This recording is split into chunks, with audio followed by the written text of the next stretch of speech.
For all the flippers out there who are worried about the doom and gloom that we currently hear about the Texas and Florida real estate markets crashing down by 20%, just wanted to show you an example of how real estate is extremely local, even within the same region. So, for example, I received a phone call from one of my investors this morning. He asked me to analyze two properties. He is planning to do a purchase and a flip. One of them is in Arlington and one of them is in Mesquite. So let me just show you the difference in my analysis for Arlington and Mesquite, because those are two very different markets from the standpoint of whether or not I recommend attempting a flip in there. So let's just say the first property is in Arlington, 76014. This is the property. It's not a bad looking property. It needs a little bit of a facelift or a little bit of makeover. Overall, it's not too bad. Been worse. I mean, it needs work, but it's not a gut job, for example. Okay, so for this property, I quickly scroll through the pictures. It is currently listed at $220 with seller financing, which means that the owner could take it with seller financing and then not worry about obtaining a hard money loan and just flip it and then sell it and refinance out of a seller financed loan. Okay, so let's take a look. At that a good deal or not? So I'm accumulating my comps. My comps are based on research. I tried to eliminate the comps across the highway, but nevertheless I look at these comps over here across a major road, and in price they're not very different from the prices on this side of the road, because the comps on both sides are similar in price, in size, in construction time, in construction age. I left both sides of the road to participate in the comparison analysis. So based on what I'm seeing in this analysis, I'm going to show you the final outcome. Let's take a look. We have no active listings. Now, no active listings on this side of the road is a very good indicator. That tells me that there is not a buildup of property, not a buildup of unsold properties in that specific location right now. Now, for those properties that are pending, we see that their age in the market was 21 days and 45 days. They were priced at 309 and 275 each. Now this 45 days is definitely a long day on the market, so I suspect that this property will sell for less than it wants to. This one might actually sell for close to 300, given that it's been in the market for only 21 days. We don't know yet. They probably won't tell us anything about the sale price until it closes. But let's look at our closed. What I'm observing about the closed prices in this specific spreadsheet is that almost all property is closed above asking. So for those who are doing the doom and gloom scenario about the buildup of properties, prices are dropping by 20%, etc., maybe in some zip codes they are dropping by 20% or projected to drop by 20%, but in this specific zip code, in this specific area, they are not dropping by 20%. In fact, when people put the properties on the market, they actually sell with multiple offers, as evident by the sale above asking price. Now, granted, most of them were closed in May, you know, the peak, the performance peak. Some of them were closed in June, also performance peak for pricing. And some of them are being closed at the beginning of July, also, you know, kind of still a good time, but already after the 4th of July. So as we can see, and we can see that one May property sold slightly below asking. But what I'm observing in here is that majority of homes in this specific spreadsheet, their mean days in the market was 13 and their average was 35. So there is one benefit to reviewing this data like this, side-by-side comparison, is that you can see that if you were to flip, your property would probably be expected to stay on the market between 13 and 35 days, unless you're using 72 sold. If you're using 72 sold, then hopefully your property is in the market between 0 and 5 days. That's the benefit of using 72 sold, as in sell my property in 72 hours. but also the positive. So I see two positive trends. Positive trend number one, low days in the market. Positive trend number two, most of them are, as you can see, the median is at almost 1% above asking price, which means multiple offers. And then positive trend number three is no active listings, which means that currently this market could absorb an extra flip. Now, did that mean that this is a good buy for this person? I don't think so, because the asking price for this property is 220. It's only been in the market for 6 days.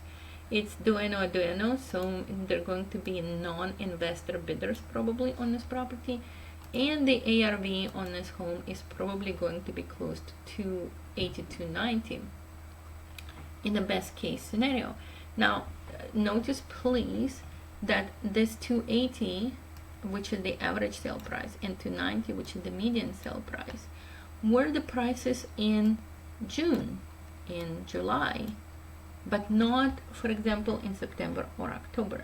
So I would, if I was to estimate an ARV for this property, I would say that if you were to try to sell it in June and July, this property could be about 280. But if you were to try to sell it, for example, in October, then I would count to about 260, 270, no more. 260 probably is what I would personally count in. And obviously with the amount of work that needs to be performed, I just don't think that the flip is a very good idea for this property. I also ran the rental comps for this. The rental comps are showing approximately, these are the rental comps. The rental comps are showing between 1,800 and 2,000. So this person could potentially take it as dueno with, 220, assuming that it goes to 220 and might go above asking, and potentially cash flow with this property, especially if he's utilizing like mid-term rental or room-by-room rental property or room-by-room rental strategy. So my advice to this investor is it is not a good flip at this moment, but it could be a good rental, assuming that you can generate additional cash flow with extra strategies. Now that was for this Arlington property. Now let's take a look at a different property. Let me just close this window so they're not in our way. Let's take a look at a different property. So the second property that he asked me to evaluate, and I'm so sorry, let me close. Okay, and before we move on, I also wanted to bring up my handy dandy list of zip codes. So let's take a look at the zip code. Even without looking at my Excel spreadsheet, I can already tell that this is a strong turnover, good turnover type of a zip code where you don't need to worry about the buildup of inventory, at least for right now. But just to verify, I'm going to my zip code analysis table, and I'm looking up the zip code. So this is the zip code. As you can see, we have months of inventory 1.55. So it would take, if then according to the last month's results, it would take 1.5 months to fully absorb all properties that are currently on the market. So that's a very good months of inventory showing. Anything below 3 is a very good months of inventory showing. The lower is the better, of course. Now it showed that there's days in the market 60 in this particular case. It is possible that 60 days in the market are being affected by 1 or 2 homes that been in the market for like 114 days. We've seen them in that specific, and also there are more homes in that zip code outside of that circle that we took as part of our analysis. But you can see it showed that the days in the market 60, which is a little too long, but nevertheless the months of inventory is 1.5. So if I was to advise this owner or this flipper, I would say that either negotiate the price down to what you need for your formula to work, but do not worry about sitting on the market for too long. 1.5 months of inventory is a pretty good showing. Or take it as a rental and use advanced cash flow strategies to make it a cash flow cow. Okay, so this is for this Arlington one. Let's take a look at the second one that he asked me to analyze. The second one is a property also listed on MLS. It is currently it's in Mesquite. Currently listed as $250. Been on the market for a month, so chances are they might be willing to. Oh, there's another seller financing. I didn't even notice. Terms are 10% down, 9.5% interest, 30 years. So he's looking about maybe taking this over and flipping it and turning it into a flip. Based on what I'm seeing, this really doesn't need a lot of work. The flooring looks new. It looks like somebody actually already flipped it based on what I'm seeing. So I'm not sure if flipping it would make much sense. Maybe he's looking for a rental. But for the sake of analysis, let's take a look at it. So we do have several comps that are, again, I try to look for comps that would not cross the road, major road. Now, there were some comps that were on the other side of the Town East Boulevard. Now, they were similar in price to the comps on this side of Town East Boulevard, so I included them. But let's take a look at the results. What we first see that's very different from the first example is that we have several actives. In fact, we have 5 actives, 2 active options, which mean that those could at any moment become active again, and then we would be in 7 actives. And then we have pretty long days in the market: 91, 61, 148, 34,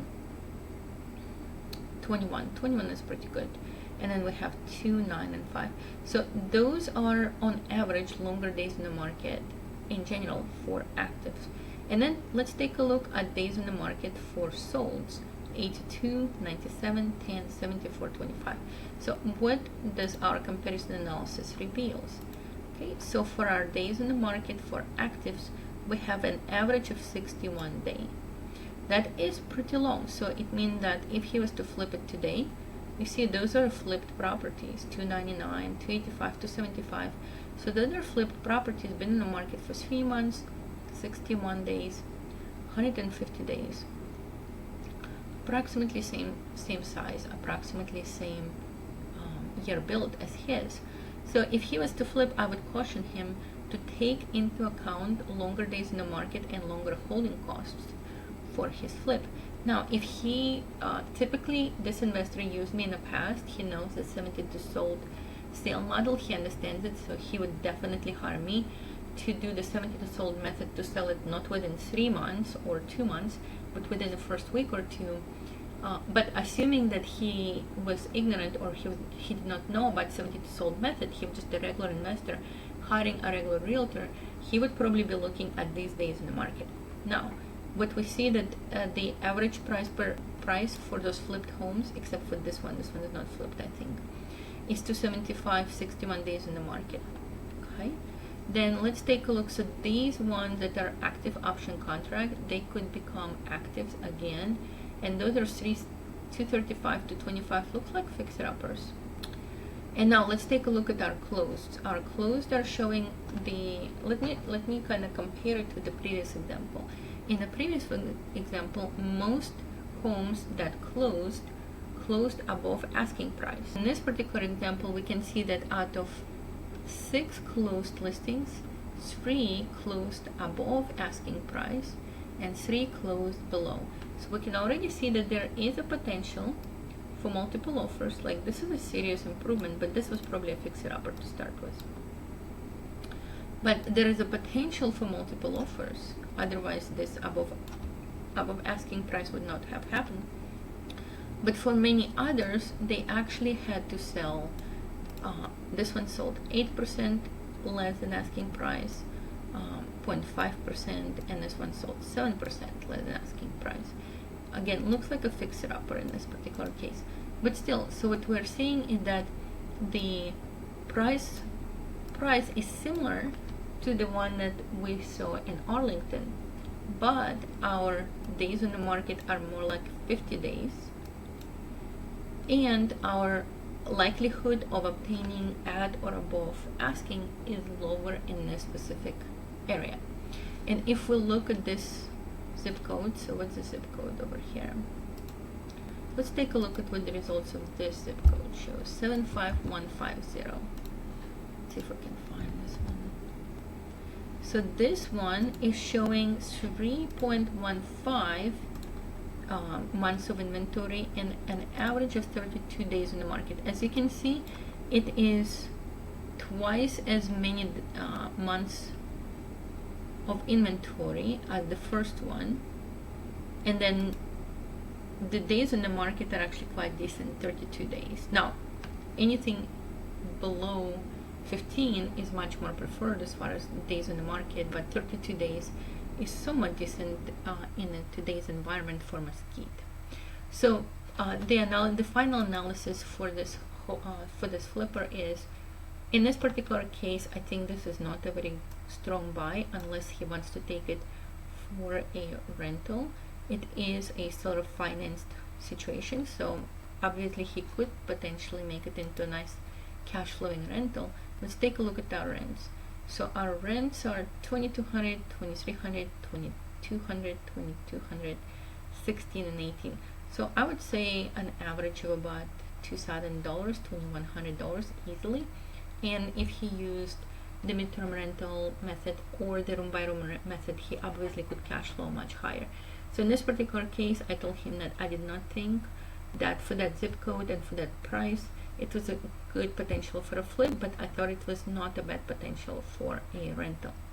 Okay, that was my analysis, but that was just to show you how two similarly priced homes in two different zip codes in the DFW produced two different results from a standpoint of how saturated or unsaturated the market is. So if you see videos or news about the real estate market is crashing, all homes are about to lose 20% value, etc., I disagree. I think that some zip codes will be hit by a built-up of inventory, and other zip codes will ride the storm just fine.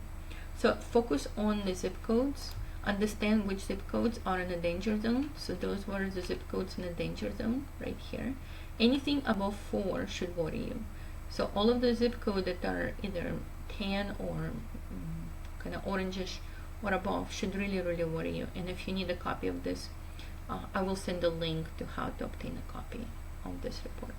That's it for now. Thank you so much.